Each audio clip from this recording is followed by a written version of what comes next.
जिस नौजवान के अंदर ये फीलिंग आती है पता नहीं दुनिया मुझे क्या कहेगी, मैं दाढ़ी रखूंगा, मैं टोपी पहनूंगा तो क्या समझेगी, ऐसा ना समझो। अगर दाढ़ी ऐब होती तो कायनात के सबसे हसीन चेहरे पर दाढ़ी कभी नहीं आती। दो जुमले आज मेरी तकरीर से लेकर के जाओ। दुनिया में सबसे ज्यादा हसीन किसको समझते हो? किसको समझते हो? और स्मार्ट और हैंडसम के लिए दाढ़ी छिलाना तुम कैसे सोचते हो? दाढ़ी छिलाने को हैंडसम बनना और स्मार्ट ये हो ही नहीं सकता। अगर ये ऐब होता तो सबसे हसीन चेहरे पर कभी आती ही नहीं, आती ही नहीं। दुनिया के सबसे हसीन चेहरे पर दाढ़ी थी और दुनिया की सबसे मुकद्दस औरत फातिमा के सर पर दुपट्टा था। ये दो जुमले आज मेरे काफी हैं, दो जुमले मेरे काफी हैं। अगर सबसे ज्यादा इज्जत वाली होने के लिए कोई औरत दुपट्टा खींच करके नंगे बाल घूमती है तो बेवकूफ है। इसलिए कि कायनात की सबसे मोहतरम खातून जिसके लिए कयामत में भी ऐलान होगा, ऐ लोगों अपनी आंखें नीची करो, फातिमा बिन्ते मोहम्मद जन्नत की तरफ जा रही है।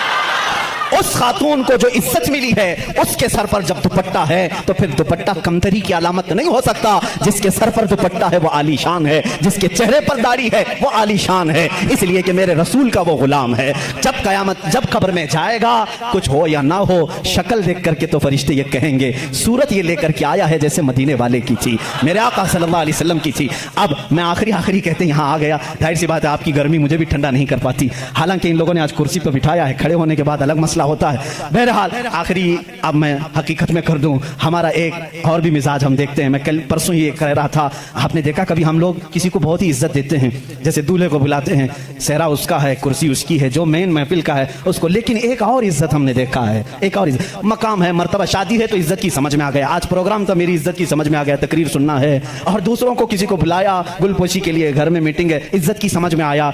लेकिन एक और की हम इज्जत करते हैं, वो क्यों समझ में नहीं आती। मर गया, जान चली गई, लेकिन सारे मुसलमान इज्जत करने लग जाते हैं। अपने हाथों से नहलाया, बहुत गर्म पानी ना नहलाना, हल्का, बहुत ठंडा भी नहीं, मीडियम, अच्छा कपड़ा जो ईदों में पहनता था, ये मेरे मुस्तफा की तालीमात है, वो पहनाओ, निहायत सफेद हो, कोई दाग ना हो, इत्र लगाओ, बदबू ना आने पाए, सुरमा लगाओ, खूबसूरत लगे, उसे काफूर में रखो ताकि कोई उसके अंदर बू भी ना आ सके। और खींच करके नहीं ले जाना, उठाकर ले जाना, कंधों पर उठाकर ले जाना। और फिर सुन्नी हो तो फूल डाल करके ले जाना, फूल डाल करके ले जाना और आराम से धक्के ना देना। और फिर यहां तक कहा गया जनाजे के आगे मत चलना, उसे सबसे आगे रखना। ये इतना एहतराम।